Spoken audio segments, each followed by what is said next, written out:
Sahamnya jadi berapa Mas Reza? Jadi berapa? Udah 115. Jadi berapa? 200. Langsung friends, mobil tidak jadi dijual. Sudah tertutupi oleh saham Budi. Pak Raja silakan ke depan Pak. Jaga dulu Pak Raja. Cuma semua yang saya tanya, investor, kemudian juga teman-teman sejawat, mereka selalu bilang apa? Gimana cara nyari saham yang mau naik? Nah, itu pertanyaannya. Itu dia.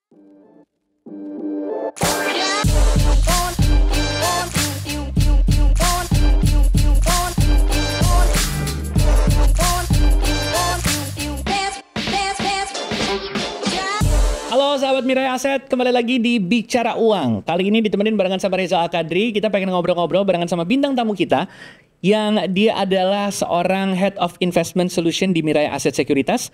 Ada Pak Roger. Halo Pak Roger, apa kabar? Luar biasa baik Pak Reza. Pertanyaannya adalah gimana, kangen apa enggak nih dengan set ini? Karena sebenarnya ini bukan set Bicara Uang tapi Stock Conversation.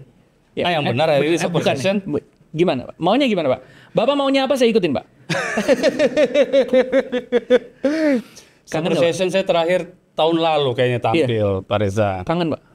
Kangen sih, cuma sekarang banyak junior-junior sekarang yang udah bisa paham saham, fundamental, teknikal. Jadi Mirai Aset sekarang udah regenerasi lah. Oh, regenerasi. Ini pastinya kita pengen ngobrol-ngobrol dari awal dan mungkin cerita-cerita dari perjalanan karir dulu gitu Pak. Ya. Kita mungkin pengen cerita soal Head of Investment Solution di Mirai Aset Sekuritas. Itu kan adalah jabatan yang Bapak emban sekarang gitu ya. Tapi sebelumnya kalau misalnya kita boleh cerita awal-awalnya akhirnya bisa berada di dunia saham dan lain-lain, itu ceritanya gimana sih Pak? Di awal karir saya di Mirai Aset itu di posisinya di divisi Investment Information. Investment Information itu lebih mengeducate investor, Pak Reza. Jadi saya keliling Indonesia tuh Pak Reza, ke cabang-cabang Mirai Aset di berbagai provinsi. Di Jawa itu kita punya Bandung, Malang, Semarang, Jogja, kemudian juga ada di Solo, kemudian ke Bali, kemudian ke Pulau Sulawesi ada Makassar di sana, ke Pulau Kalimantan ada Balikpapan, sekarang ada Pontianak ya. Kemudian di Sumatera juga ada Medan, Palembang, Padang, dan di Jakarta kita juga ada beberapa cabang juga. Nah itu kita di Investment Information kita mengedukasi nasabah itu lewat seminar-seminar di berbagai cabang. Kemudian juga kita edukasi lewat konten-konten YouTube, itu Stock Conversation, kamu beli saham apa, gitu. Itu di Investment Information. Kemudian saya sempat singgah ke research. 2023 saya singgah ke research, itu cuma 1 tahun. Kemudian saya ditugaskan oleh perusahaan untuk ke tim baru saya, Investment Solution. Investment Solution itu terkait dengan sales saham, kemudian juga instrumen-instrumen lain seperti reksadana, juga obligasi. Jadi di Investment Solution kami menjalankan bisnis ke investor kami secara offline dan online, Pak Reza. Jadi mungkin ada beberapa nasabah yang ingin konsultasi dalam portofolio mereka, kemudian mereka juga butuh teman ngobrol gitu, sharing, sharing, gimana mengoptimalkan portofolio mereka, apa sekarang lagi hit di market, kemudian apa sih gimana cara ngatur keuangan. Jadi disitulah tim kami ada gitu, Investment Solution. Ini yang masalah hit-hit ini nanti kita bakal bahas nih Pak. Kita akan bahas. Sebelumnya mungkin pengen nanya dulu, yang membuat Anda tertarik sama dunia investasi dan juga analisis saham tuh sebenarnya apa sih Pak? Sejak pindah dari perbankan ke pasar modal itu kurang lebih tahun 2006 Pak Reza, saya ketika dikenalkan dengan instrumen pasar modal, terutama saham, saya langsung berpikir ini industri yang terus akan digunakan sampai saya pensiun. Artinya bekal ilmunya ini nggak bakal selesai.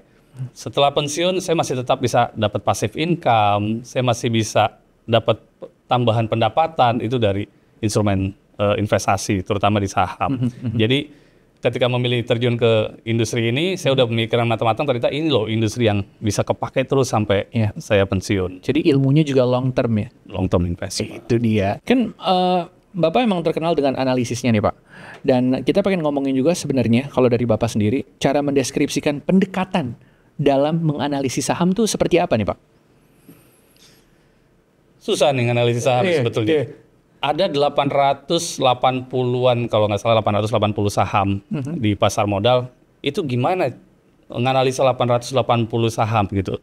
Cuma semua yang saya tanya, investor, kemudian juga teman-teman sejawat, mereka selalu bilang apa? Gimana cara nyari saham yang mau naik? Nah, itu pertanyaannya. Itu dia. Paling susahnya tuh menjawab gimana cari tahu saham yang bakal naik gitu. Nah, makanya saya selalu pendekatan analisisnya itu selalu terkait dengan satu sumber berita. News itu akan selalu ada di dalam hari-harinya saya untuk mencari ada apa sih dengan emiten ini, ada apa sih dengan industri ini, selalu dari news. Kemudian juga analisanya nggak jauh-jauh juga dari laporan keuangan gitu. Karena dari laporan keuangan saya bisa tahu mana sih yang lagi bagus, saham mana sih, sektor mana sih yang lagi hit di kuartal sekarang gitu. Ntar kuartal berikutnya apa, Karena apa? Berita dan laporan keuangan itu rutin keluar. Tiap hari ada berita, Mas Reza. Kemudian tiap 3 bulan juga ada laporan keuangan. Betul. 880 kali 4 kali setahun, 3.500 informasi. Dan saya kulik semuanya, Pak. Semuanya? Saya kulik semuanya. Saya buka, saya bedah. Kurang tidur, Pak? Kalau mau sukses harus begitu. Oh iya benar, benar. Itu filosofinya ya. Oke. Harus begitu. Makanya saya selalu bilang sama investor, jangan pernah bosan ngelihat laporan keuangan. Itu sumber berita. Sumber berita yang rutin akan terjadi terus. Sampai kapanpun laporan keuangan yang 4 kali. Kalau emiten kita udah 1.000, yang 4 kali 1.000, 4.000. Anda harus buka semuanya. Jadi baik yang laporan keuangan saham-saham lapis atas, BCA, Mandiri, sampai saham-saham yang lapis bawah yang mungkin perusahaannya udah mulai goyang-goyang, tetap saya buka laporan keuangannya. Kemudian saya buat kesimpulan per sektor. Jadi dari sektor A, mana yang bagus, dari sektor B mana yang bagus, C sampai 11 sektor. Wow. Dari 11 sektor itu, dari laporan keuangan saya udah punya kesimpulan yang bagus adalah ini. Kemudian dari news itu harian.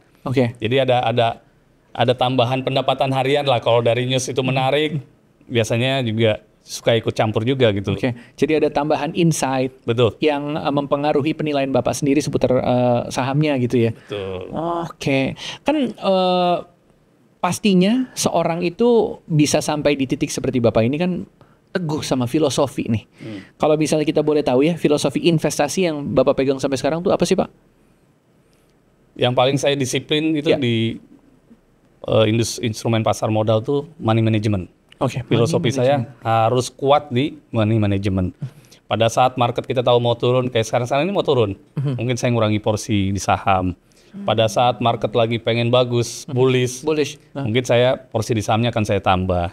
Gitu. Jadi money management itu yang kadang investor kurang mempraktekkannya di dalam menerapkan strategi investasi. Kadang mereka begini, pada saat market bullish atau bearish, mereka nggak tahu. Pokoknya setiap ada uang mereka beli saham, Kemudian begitu turun, akhirnya mereka kehabisan peluru. Sehingga pilihannya, ini gimana nih? Kita cut loss atau kita udah diam aja gitu? Ya, even kalau diam aja, kan namanya saham kan jangka panjang, Pak Reza. Ya beruntung kalau misalnya sahamnya tiba-tiba balik gitu. Bounce back gitu ya. Betul, balik. Tapi kalau tiba-tiba terus turun, karena ada beberapa kan contoh kasus banyak lah ya, yang turun, ya akhirnya ya nggak bisa diselamatkan. Nah, intinya dari filosofi tadi, berinvestasilah pada apa yang udah Anda kenal. Gitu. Kayak saya nggak kenal kripto nih, saya nggak pernah nyoba-nyoba kripto. Ya, mungkin saya nggak berani dulu terjun ke kripto, tapi saya udah paham dengan pasar modal, paham dengan reksadana. Jadinya mungkin ya udah 2 instrumen dulu, itu aja yang saya berinvestasi. Money management itu penting. Jadi jangan asal, maksudnya kita harus tahu latar belakangnya dulu, kita harus tahu keadaan pasar seperti apa, dan yang berikutnya adalah ya kita harus tahu kita menempatkan uang kita di mana. Penting banget tuh ya. Apalagi kalau misalnya kayak gini Pak, ini kan apalagi di posisi Bapak nih ya, ini kan jatuhnya kalau saya sih deg-degan ya Pak, karena harus decision making. Ini mana yang oke, mana yang enggak. Nah kalau misalnya Bapak sendiri gitu ya, dalam decision making investasi yang ada gitu ya, Bapak dapat tekanan apa enggak sih Pak? Atau kayak stres atau saya pokoknya udah yakin sama analisa saya 100% gitu. Tekanan tuh sudah muncul ketika saya terjun ke dunia pasar modal ini. Jadi udah terbiasa tuh. Udah terbiasa dengan tekanan. Even dengan kita udah makin sering belajar, tekanan itu akan terus ada. Kenapa tekanan itu akan terus ada? Ketika lagi posisi untung pun tekanannya tetap ada, Pak. Misalkan saya beli saham harga 1.000, tiba-tiba udah 1.100. Happy kan 10%? Tapi belum tentu happy loh, Pak. Begitu dijual 1.100 ternyata jadi 2.000. Kayak coba sabar gitu ya. Makanya saya selalu tanya ke investor, Bapak lebih senang mana? Harga 1.000 kemudian jadi 1.100, dijual ternyata naik jadi 2.000. Atau saham 1.000 jadi 2.000, nggak mau jual karena yakin mau ke 3.000, ternyata turun lagi 1.100 jual. Sama-sama untung 10% tapi tekanannya beda. Jadi tekanan itu kan selalu ada di posisi kita dimanapun. Mau posisi kita sudah untung, apalagi kalau posisi lagi loss, Pak. Kalau posisi lagi loss nih, biasanya di manage sama dua hal nih. Yang pertama, manage ruginya. Jadi ketika udah turun, mungkin kita punya porsi rugi sekian persen, udah kita disiplin. Yang kedua, tiba-tiba ruginya dalam, di luar skenario, tiba-tiba dalam banget ini ruginya. Nah itu yang paling penting itu adalah cooling down, Pak. Dan saya pernah ngalamin hal itu, pasti pernah, semua investor pasti pernah mengalami rugi besar dibanding saham-saham lain misalnya. Kok yang ini saya ruginya besar, maka biasanya kita cooling down dulu lah. Terus strategi dulu, karena pasti bisa dibalas lah, Pak. Betul sekali ya, karena pasti akan ada waktunya untuk bisa meroket kembali. Betul. Ini kita mau flashback dikit, Pak, ke tahun 2022.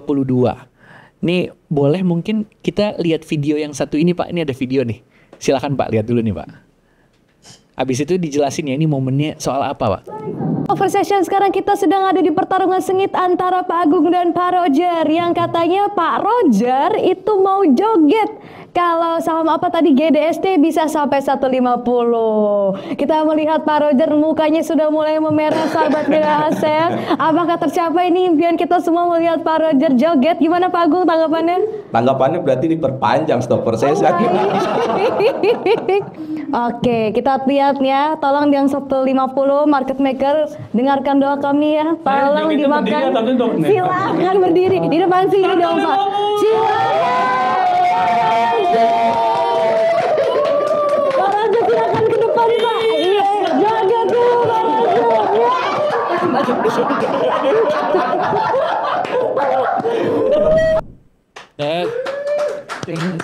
Pak, coba Pak cerita dikit Pak, ini jogetnya kenapa tuh Pak? Saya tuh paling suka ya sharing sama investor gitu. Dan stock session kan lumayan banyak animo investor-investor Mirai Asset itu untuk cari tahu nih saham apa yang lagi digandrungin sama Mirai ini buat trading atau mungkin buat jangka-jangka pendek lah. Nah kebetulan kembali lagi dari laporan keuangan itu salah satu senjatanya teman-teman analis fundamental ya. Jadi ketika ada saham yang memang bagus, saya udah bisa prediksi itu kemungkinan bisa ke berapa sahamnya gitu. Saya yakin sebetulnya lebih dari 150 saham yang tadi diprediksi. Yang di tahun 2022 GDST, tadi ya. Betul. Karena laporan keuangannya memang ciamik gitu kan. Cuma kan untuk yang main-main jangka pendek mungkin dari harga 120 saya rekomendasi itu ke 150, 30 rupiah kurang lebih 25%. Nggak lama-lama loh. 25% tuh nggak nyampe 1 bulan gitu. Jadi dari laporan keuangan itu senjatanya yaitu bisa memberikan profit cepat ke kita gitu. Nah, kebetulan prediksi saya 150 itu untuk jangka pendek itu tercapai, Mas Reza. Betul. Dan itu saya happy banget. Happy-nya kenapa? Investor nikmatin untungnya, kemudian juga saya juga dapat cuannya. Jadi everybody happy lah. Joget lagi mau, Pak? Kita tunggu. Tapi kemungkinan apakah akan ada momen-momen di mana Bapak akan joget lagi kalau ternyata analisisnya tepat lagi? Oh iya dong, saya selalu menikmati suasana-suasana seperti itu. Jadi ini ditunggu ya Pak. Karena kalau misalnya momennya kalau Bapak sampai joget itu berarti semuanya happy. Berarti analisisnya tepat, investor juga senang, kita juga pun sebagai viewer dan juga sahabat Mirai Asset ini senang juga karena tepat semua. Enaknya gitu. Jadi kapan Pak tepat lagi Pak? Langsung ditembak. Undang di stock session dong. Itu dia. Lagi dong stock sessionnya ya. Terus kalau kita ngomongin soal ini Pak, proses analisisnya nih Pak yang Anda lakuin. Ini proses fundamental apa aja sih yang Anda lakukan saat memilih saham? Saya biasanya kalau di fundamental itu ngelihat beberapa faktor. Yang pertama faktor laporan keuangan tadi udah dijelasin. Yeah. Laporan keuangan tuh selalu saya bedah 800 perusahaan tuh saya cari yang saham-saham pilihan the best of the best. Jadi dari yang terbaik saya pilih yang terbaiknya lagi gitu. Karena keterbatasan dana juga Mas Reza. Kalau dana saya cuma 500 juta, yang bagus ada 100 saham gimana coba? Pusing juga kalau kita maintain 100 saham. Akhirnya saya coba kerucutkan, oke lah saya punya per sektor 2 saham. Berarti kalau ada 11 sektor, saya akan mantau 22 saham.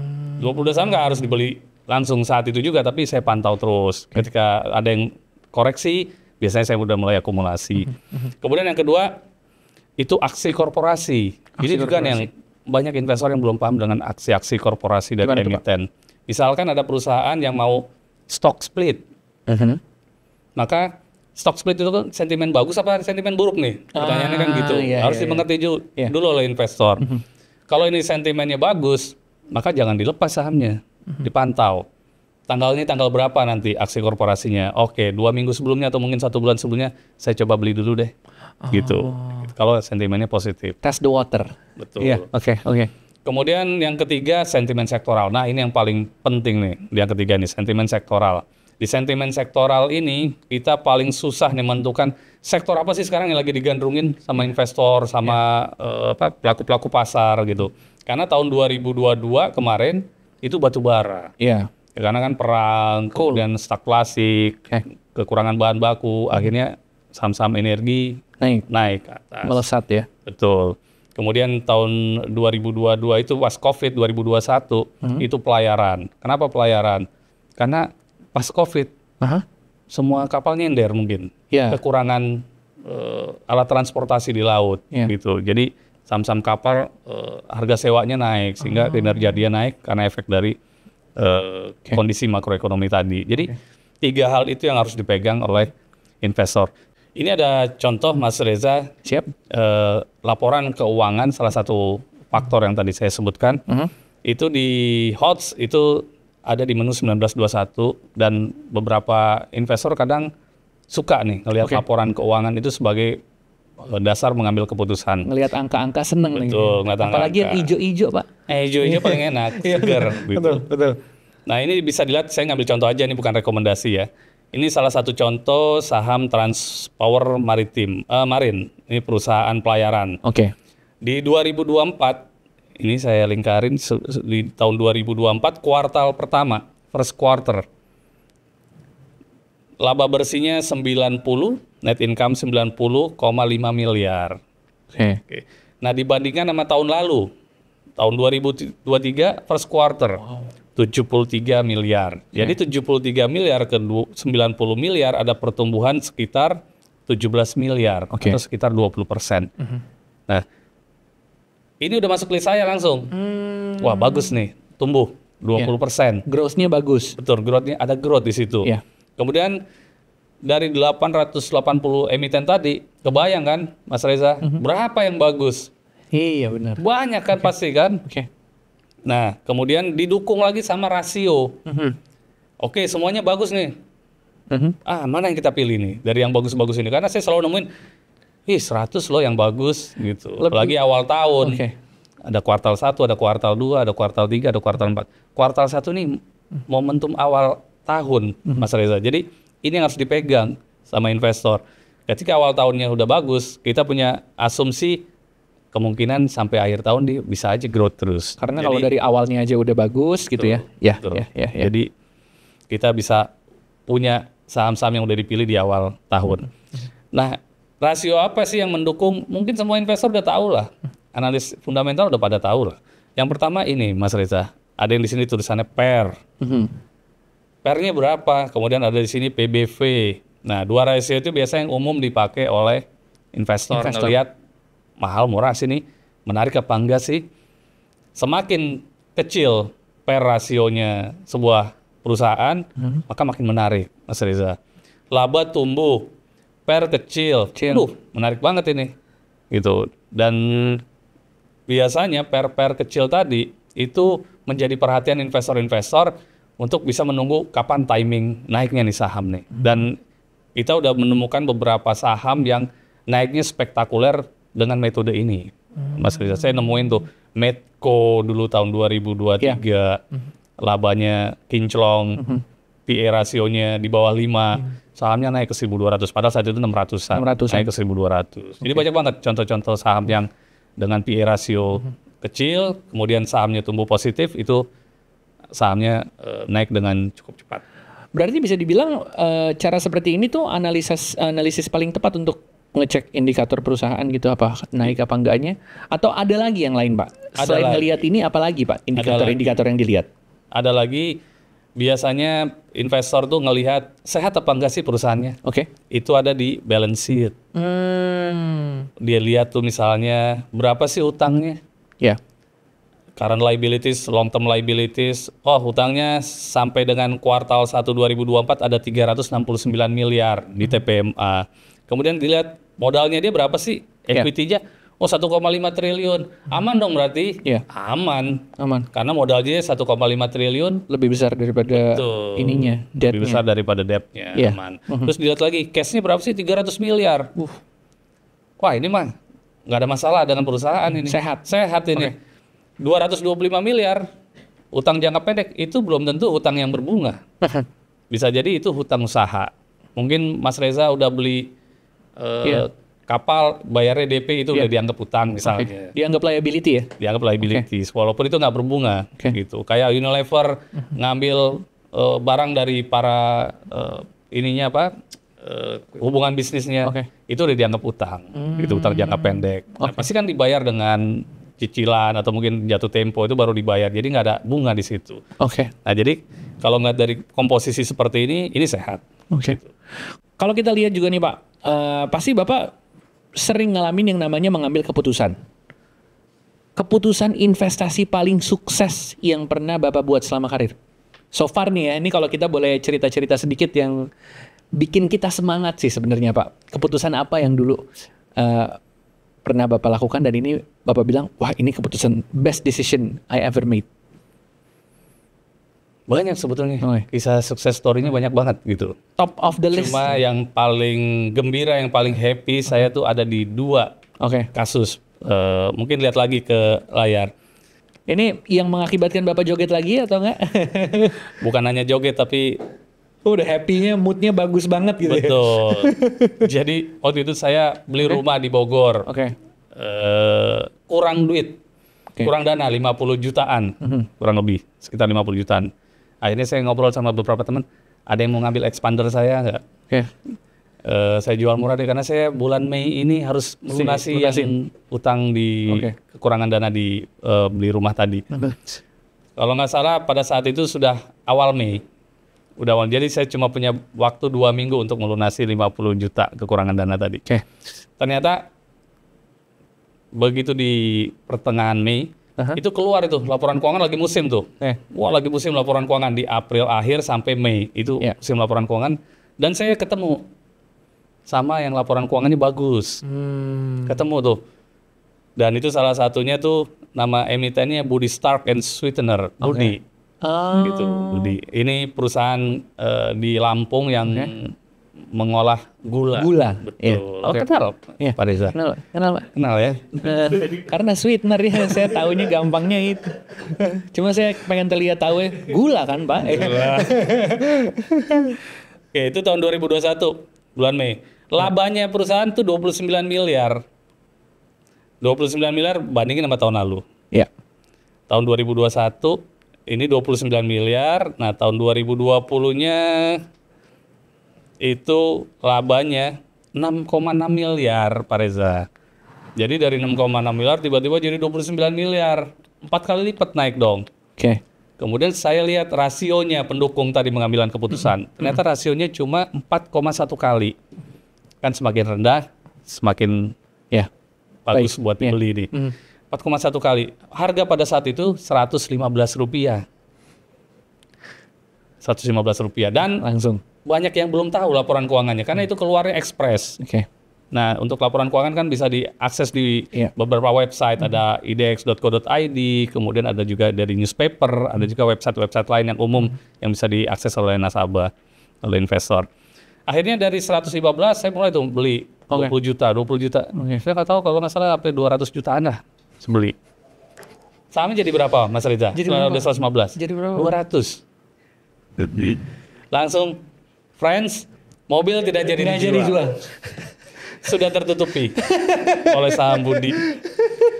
Makanya saya selalu encourage teman-teman investor, Pak, jangan malas lihat laporan keuangan nih. Saya kasih tahu tanggalnya, mulai dari 15 April ke atas sampai akhir Mei. Itu laporan keuangan kuartal 1. Kemudian di kuartal 2, mulai 15 Juli sampai Agustus. Kemudian di kuartal 3, dari 15 Oktober sampai November. Dan nanti di akhir tahun, laporan keuangan akhir tahun, tutup tahun itu di Februari Maret. Jadi happy banget, Mas Reza. Ada informasi-informasi yang bisa saya jadiin profit. Oke. Kalau itu kan salah satu keputusan terbaik, Pak. Kalau misalnya boleh cerita dikit keputusan yang bisa dinilai, kayaknya ini keputusan yang kurang tepat gitu, Pak. Supaya jadi pelajaran buat kita semua. Apakah ada, Pak? Oke, kalau keputusan yang kurang tepat, Ada, Pak? banyak juga, Mas Reza. Banyak, Pak. Banyak.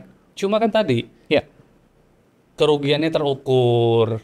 Paling dari 10 kesalahan, 1 yang ekstrim. Misalnya saya udah ukur kerugian hanya boleh 3% misalnya. Tahu-tahu ada 1 yang melesat tidak terpantau karena mungkin emosi atau mungkin salah mengambil keputusan. Akhirnya jadi 8%, 10%. Ya itu tadi, akhirnya 1, saya yakin kerugian saat ini bisa saya ganti lagi dengan keuntungan di masa depan. Jadinya kedua, kalau itu ketemu yang lagi ekstrim ruginya, saya cooling down. Sekarang juga kan gini, Pak, referensi kan makin banyak ya, Pak. Ngomongin soal teknologi juga sama big data nih. Itu sebenarnya merubah cara Anda juga nggak sih untuk merubah dan menganalisis saham? Tentu dong. Teknologi sama inovasi itu menjadi salah satu kunci suksesnya seorang investor. Kenapa? Contoh, saya sebagai investor yang suka fundamental, itu sometimes kesulitan memfilter saham. Kan 886. Banyak nih. Gimana saya memfilternya? Saya butuh teknologi dong. Saya butuh ada sesuatu instrumen yang bisa sesuai dengan keinginan saya. Itu perlu banget tuh inovasi-inovasi seperti itu. Kalau di analisa teknikal, filternya mereka udah banyak. Tinggal cari mana yang hari ini melewati MA5 misalnya. Langsung ketemu tuh 10 saham. Udah mereka tinggal pilih dari 10 saham mau beli apa. Tapi dari fundamental kita mungkin nggak banyak literasi teknologi yang bisa ngebantu memfilter saham. Mungkin kalau secara umum adalah beberapa gitu ya. Misalnya cari pair yang di bawah 5, ketemu berapa saham. Tapi nggak komprehensif. Misalnya kita mau cari yang cash flow-nya sekian, yang ininya sekian, yang itunya sekian. Kemudian dia keluar. Atau mungkin yang secara valuasi murah. Dengan indikator ini. Nah itu perlu ditemukan tuh AI-nya atau mungkin teknologinya supaya teman-teman di fundamental juga jadi menarik belajar fundamental karena filternya nih lebih enak gitu. Jadi penggunaan AI sama machine learning dalam investasi itu Bapak nggak masalah atau gimana? Nggak masalah. Selama memang menunjang keputusan investasi kita. Jadi bisa, ya balik lagi kalau emang positif dan berguna untuk kita kenapa nggak digunakan gitu ya? Iya. Oke. Kalau perkembangan fintech gimana, Pak? Mempengaruhi industri sekuritas nggak? Fintech itu udah dari tahun berapa ya dikembangkan di sekuritas-sekuritas di Indonesia gitu. Kembali lagi, fintech itu jadi penopang investasi lebih mudah. Bagi investor itu lebih mudah. Misalnya dengan online, kemudian juga dengan fleksibilitas tempat, waktu, mereka bisa buka aplikasi di luar Indonesia pun mereka bisa buka aplikasi. Kemudian juga kapanpun mereka mau jual beli saham mereka gampang mudah. Dulu kan enggak. Dulu di zaman saya masih ada momen nelfon ke dealer. Bisa tuh, aduh tuh. Masih ngalamin. Terus ada dealer duduk, kemudian investornya nongkrong semua di galeri. Beli ini, beli itu, input. Jadi mereka harus datang ke galeri. Jadi dulu galeri itu rame, Mas Reza. Galeri saham tuh rame, 10 investor, 20 investor nongkrong semua. Dan ada dealer yang input data mereka mau beli atau mau jual tuh diinputin. Nah, dengan fintech galeri jadi mulai susut gitu. Tapi ada tetap 1, 2, 3 nasabah kadang datang mau cari komunitas lah ya. Pengen cari teman ngobrol, datang ke Mirai Asset cari teman ngobrol. Tapi mereka jadi fleksibel kan. Yang dengan online trading, kemudian cuma dengan handphone aja bawa kemana-mana, tinggal lihat sahamnya berapa udah naik. Atau mungkin dipasang jual ini deh untuk seminggu ke depan saya masang jual di segini, udah nggak usah dilihat lagi sahamnya. Iya. Tahu-tahu udah done. Gitu. Itu kan jadi menopang kita berinvestasi tuh. Jadi bisa dibilang ini tools yang sangat mempermudah. Mempermudah investasi, betul. Jadi nggak ada kata untuk, aduh ntar dulu ya kalau bisa sekarang gitu kan. Bahkan kan kalau kita nggak hanya saham, kalau kita punya reksadana, Betul. punya bonds, Betul. kalau itu bisa dalam satu aplikasi, kita tahu bonds kita lagi posisi lagi profit sekian persen, reksadana kita apa yang kita punya muncul di Oke. aplikasi kita, itu memudahkan banyak. Kalau cara buat update nih Pak, yang Bapak sarankan gimana sih ngomongin soal informasi dan tren pasar nih? Saya sekarang nih lagi suka ngakses salah satu web Oke. namanya Vima. Vima. Mungkin bisa diperlihatkan. Oke. Vima itu salah satu web tentang market juga. Oke. Itu nggak hanya tentang saham, tentang bonds, tentang reksadana. Kemudian di sini fiturnya ada research dari berbagai broker. Ada dari Mirai Asset, ada dari RHB Sekuritas, ada dari Mega, dari Asset Management, banyak banget deh sumber literasinya. Kemudian dari peneliti-peneliti dari UI juga ada gitu. Dan ini juga ada videonya di sini. Misalnya Media Center kita mau lihat reksadana, gimana sih cara berinvestasi di reksadana, kemudian gimana cara berinvestasi di saham, semuanya ini ada di video-videonya. Oke. Termasuk bicara uang aja muncul di sini itu. Ada aku. Oke. Nah, saya suka baca forum. Nah, di forum ini juga ada rekomendasi. Nah, Mas Reza tahu nggak? Ternyata di Vima ini yang rekomendasi saham itu ada ininya loh, peringkatnya. Siapa sih rekomendasi siapa sih yang paling top di sini? Berapa persen? Berapa kali dia nebak bener? Nah, itu nomor satunya saya, Mas Reza. Lihat dong Pak, kasih lihat dong Pak. Oke. Nah, 100% Mas Reza. Oke. Jadi saya pernah merekomendasikan 31 saham. 31 saham dan rate-nya 100%. Jadi belum ada salahnya nih Mas Reza nih. Silakan dicek langsung, akunnya sudah ada di sini ya. Dan semuanya hit target gitu. Jadi di Vima saya jadi salah satu sumber literasi saya untuk cari ada apa sih saham ini, kenapa naik sih, beritanya apa sih gitu. Ini salah satunya kemudian saya lihat dari research. Mungkin kalau kita lihat dari research kita ke sekuritas ini cuma dia doang. Iya. Tapi kalau di Vima Banyak. ada analis lain. Ada analis Jadi lain. beberapa analis Betul. ngasih tulisannya itu bisa jadi memperkaya sumber literasi kita. Tapi udah tahu dong siapa yang 100%. Boleh tepuk tangan dulu dong. Mantap. Nih jadi penasaran sama Bapak nih Pak. Kita dari tadi udah ngomongin hal-hal yang teknis gitu ya. Tapi kalau dari Bapak sendiri agak personal dikit nih Pak. Ngimbangi pekerjaan sama kehidupan pribadi gimana Pak? Soalnya kalau dari tadi kelihatannya kayak hidupnya kerja aja. Ngimbanginnya gimana sama kehidupan pribadi Pak? Kayaknya memang berat ke kerja. Oke. Lebih berat ke kerja. Ya. Jadi gini, Mas Reza, dulu waktu saya di posisi investment information, di research, hari Jumat itu happy. Karena Libur. Libur. Ya, cari kuliner. Jalan-jalan ke sana. Tapi begitu di investment solution, aduh, libur. Target saya mesti dikejar kan. Gitu. Ternyata ada perbedaannya. Begitu ketemu Minggu, besok Senin. Gitu. Ternyata bisa beda gitu moodnya. Dulu saya pernah jadi sales, sama moodnya seperti itu. Begitu Jumat, aduh Jumat, padahal mau nyari uang lagi. Ternyata begitu di investment information, kemudian di riset, Jumat itu happy. Tapi begitu ke sales, aduh Jumat, libur 2 hari, aduh tanggal merah nih. Gimana ngojib target ini? Jadi moodnya beda ternyata. Bapak termasuk yang moodnya baik ketika menuju hari Senin.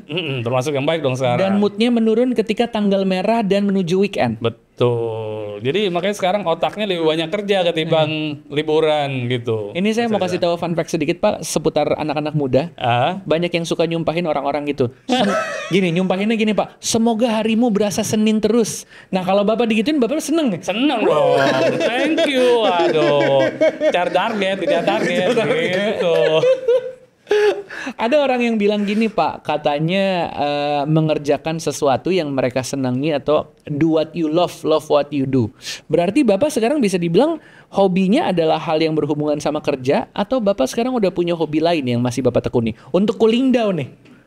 Kalau cooling down biasanya nggak ngebahas saham lah ya. Kalau ngebahas saham kalau dihubungin namanya investor aja atau klien gitu. Tapi selama nggak ada klien yang ngubungin pas hari libur, udah tuh. Me time. Me time-nya ngapain Pak biasanya Pak? Kuliner. Makan-makan? Oke, berat badan kalau di Mirai agak-agak gimana gitu. Susah nurunin berat badan kalau di Mirai. Kuliner saya biasanya ke Bogor. Mas Reza. Karena favoritnya apa Pak? Saya kan kemarin beli rumah di Bogor 2021 yang pakai uang itu tadi tuh. Yang nggak jadi lepas mobil. Nggak jadi lepas mobil. Mana sekarang saya nambah mobil. Jadi saya ke Bogor tuh. Pertama kalau malam saya nongkrong di warung jambu. Itu ada namanya Pancong Lumer. Pancong Lumer, di sekitar warung jambu tuh. Ada kafe Pancong Lumer itu ramai terus. Itu selalu jadi favorit tuh. Jadi favorit malam. Begitu pagi sampai ke siang, saya biasanya ke Surya Kencana. Itu ada soto kuning, ada pempek, ada es doger, kemudian ada bubur, ada mie ayam, di seberangnya ada sate. Wah, pokoknya puas-puasin deh Sabtu Minggu di Bogor deh. Kemudian bawa oleh-olehnya roti unyil, duren. Lumayan loh durennya, montong lokal 95.000. Untuk ukuran Bogor Jakarta murah lah untuk montong lokal. Jadi kuliner lah saya optimalin pokoknya di Bogor tuh keliling-keliling buat kulineran. Senang-senang makan seenaknya gitu ya. Kembaliin mood supaya Senin bisa fresh lagi. Betul. Jadi begitu Senin happy lagi kan. Jadi di waktu senggang nyari informasi kuliner, di waktu tidak senggang alias bekerja nyari informasi yang supaya bisa membuat hitnya 100%. Betul. Buat happy ke nasabah juga. Betul. Karena kalau nasabahnya happy, pasti Bapak juga happy kan? Karena di investment solution kan kita punya tim saat ini sales kita ada 5, kemudian admin 1, kemudian ada dealer 1. Kita punya grup, di grup investment solution itu kita ada nasabah yang suka fundamental, ada nasabah yang suka technical, dan ada nasabah yang suka saham-saham small cap, yaitu gorengan segala macam. Itu kita bagi grupnya. Jadi masing-masing punya job desk-nya sendiri. Punya job desk. Kemudian kita di tim sales juga ada yang hebat di technicalnya, kemudian hebat di saham-saham small cap, kemudian juga saya fundamentalnya. Jadi sharing ilmunya tuh komplit banget, Mas Reza. Jadi investor tuh bisa dapat informasi dari saham-saham big cap sampai saham-saham small cap, dan juga kita kasih konsultasi baik dari tata kelola money management, misalnya yang belum punya reksadana, gimana sih Pak Roger, saya sering loss nih sebelumnya di market, berapa lossnya misalnya, saya sering loss setahun misalnya 10%, gimana ya antisipasinya? Saya punya formulanya, mungkin teman-teman juga udah banyak yang punya formulanya. Oh Bu, ternyata lebih efektif kalau Ibu naruh di reksadana sekian persen, kemudian di pasar modal di investasi saham sekian persen, sehingga bisa di hedging kerugian di pasar modal, nanti ada untung di reksadana. Jadi hal-hal seperti itu, konsultasi seperti itu, Mas Reza. Jadi makin sering bisa berkonsultasi barengan sama teman-teman nasabah juga. Betul, dan kita kan tiap sebulan sekali ada momen-momen mengundang investor ke kantor pusat, ketemuan kita bahas gitu. Seperti itu. Terakhir nih Pak, kalau misalnya bisa kasih nasihat ke diri sendiri yang lebih muda, kira-kira mau ngasih nasihat apa Pak? Apakah ngasih nasihatnya seputar insight-insight? Oke, taruh di sini, atau mungkin buat ke saya buat pribadi, diri sendiri ya? Saya ngomong sama yang lebih muda nih. Ngomong ke Bapak Roger tapi saat waktu masih muda. Waktu masih muda gitu. Saya pertama paling bilang terima kasih Roger muda sudah terjun ke dunia pasar modal. Jadi tetaplah menemukan sesuatu untuk bekal kita pensiun. Mungkin itu, Pak. Sama kasih tahu taruh uangnya di mana, karena yang naik adalah apa. Dengan sendirinya kalau udah belajar bisa nemuin sendiri, Pak. Pak Roger, terima kasih banyak cerita-ceritanya. Mudah-mudahan ini jadi sebuah cerita yang menginspirasi sahabat Mirai Asset dimanapun berada. Dan kita tunggu nih Pak, berikutnya akan ada apa lagi. Mudah-mudahan akan ada kesempatan bisa ngobrol-ngobrol lagi. Atau mungkin ada program lagi Pak di sini Pak. Saya sih berharap diundang lagi di Stock Procession ya. Terutama pas lagi musim-musim laporan keuangan. Jadi saya udah bisa kasih tahu nih loh yang bagus-bagus ini. Silakan kalau yang setuju boleh komen di bawah. undang Pak Roger lagi. Oke, terima kasih banyak. Itu dia Bicara Uang kita kali ini bersama dengan Pak Roger. Selamat mendapatkan ilmu-ilmu yang banyak, diulang-ulang videonya, dan sampai ketemu di lain kesempatan. Pak Roger, terima kasih Mas Reza. Terima kasih banyak. Yeah, you are